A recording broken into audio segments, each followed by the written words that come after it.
head to explode right off their shoulders this morning because I'm about to deliver. You're going to be left in shock, just like I was. So I get asked all the time, did God create sin? And if he did, why would he do that if he loves us so much? Like, what a dumb story, what a dumb idea. The whole thing doesn't make sense. And I've answered this before, but I just scratched the surface because it goes much deeper than my original answer. Now, my original answer was God made us in love. This is true. In order to have true love, you have to have freedom. In order to have freedom, you have to have choice. In order to have choice, you have to have both good and evil present.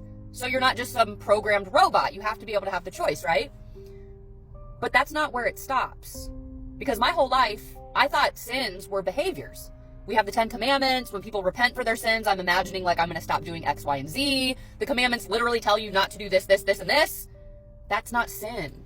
Behaviors are side effects of sin.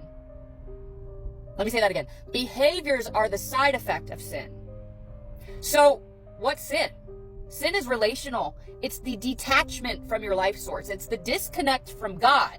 So when we read the story of Eve in the garden, we often think the picking of the apple and the eating it is the sin. That like this apple is poisonous and she bit into it and she ate sin. She's holding sin. That's a sin, the behavior. But it's not. It was her choice to disconnect from her life source, which she was connected to from every second of every moment of her creation. She was connected to God up until that moment when she made the choice to disconnect. That's the sin.